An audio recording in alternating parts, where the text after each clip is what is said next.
नमस्कार, मैं गुड़िया शाह। गुड मॉर्निंग स्टडी में आपका स्वागत है। डीप फेक पर हाई कोर्ट सख्त, 3 महीने में रिपोर्ट दाखिल करने का आदेश। 21 जुलाई को अगली सुनवाई। देश में डीप फेक तकनीक के बढ़ते खतरे को देखते हुए दिल्ली हाई कोर्ट ने केंद्र सरकार से कहा कि अब इस गंभीर मसले पर ठोस कदम उठाने का समय आ गया है। कोर्ट ने सरकार द्वारा गठित विशेषज्ञ समिति को निर्देश दिया कि वह अगली सुनवाई से पहले अपनी रिपोर्ट दाखिल करे। दिल्ली हाई कोर्ट ने 3 महीने में सरकार द्वारा गठित विशेषज्ञ समिति को अपनी रिपोर्ट दाखिल करने का निर्देश दिया है। कोर्ट ने कहा कि डीप फेक तकनीक के गलत इस्तेमाल से समाज में अफरा तफरी मचाई जा रही है, जिससे लोकतंत्र और सार्वजनिक व्यवस्था को गंभीर खतरा है।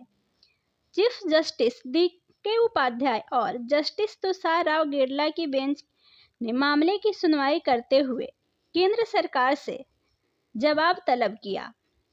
अदालत ने कहा कि सरकार की ओर से गठित समिति याचिकाकर्ताओं की चिंता को नजरअंदाज नहीं कर सकती। कोर्ट ने साफ किया कि हम अगली तारीख तक समिति से पूरी रिपोर्ट की उम्मीद करते हैं। समय पर कार्रवाई न होने पर कोर्ट को कड़े आदेश पारित करने पड़ सकते हैं। क्या है पूरा विवाद, चलिए जानते हैं। दिल्ली कोर्ट में 3 अलग अलग जनहित याचिकाएं दाखिल हुई हैं, जिनमें डीप फेक तकनीक के गैर नियंत्रित इस्तेमाल पर रोक लगाने की मांग की तत्काल मांग की गई है।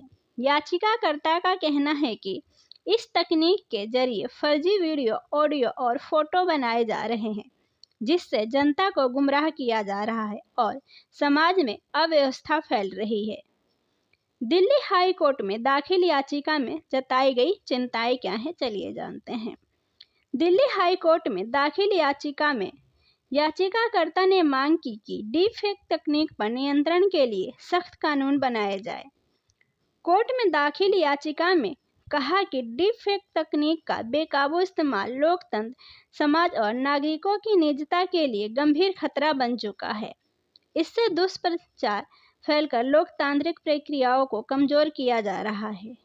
कोर्ट में दाखिल अर्जी में यह भी मांग की गई है कि इन ऐप्स और सॉफ्टवेयर को ब्लॉक किया जाए जो आम लोगों को भी डीप फेक बनाने की सुविधा दे रहे हैं। वकील चैतन्य रोहिला की याचिका में चेतावनी।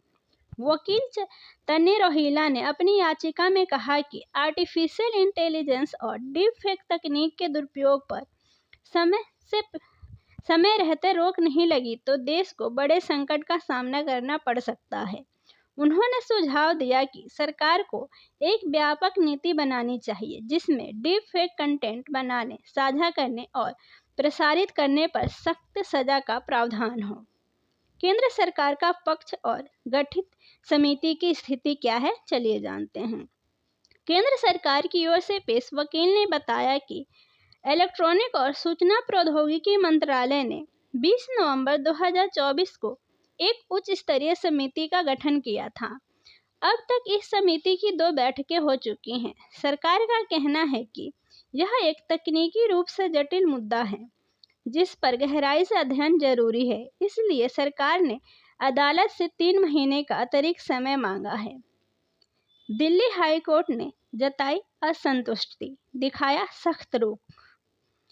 हालांकि दिल्ली हाई कोर्ट ने केंद्र सरकार के इस अनुरोध पर असंतोष जताते हुए कहा कि इस गंभीर विषय में देरी करना उचित नहीं है।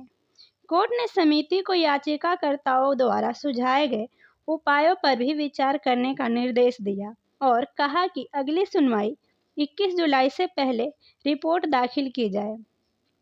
क्या है डीप फेक तकनीक, चलिए जानते हैं। डीप फेक एक ऐसी तकनीक है जो आर्टिफिशियल इंटेलिजेंस की मदद से किसी भी व्यक्ति की आवाज़ और चेहरे को हूबहू नकल कर नकली वीडियो और ऑडियो तैयार करती है। इसकी मदद से फर्जी बयान, वीडियो क्लिप और फोटो बनाकर किसी की छवि खराब करना बेहद आसान हो गया है। क्यों खतरनाक है डीप फेक, चलिए जानते हैं।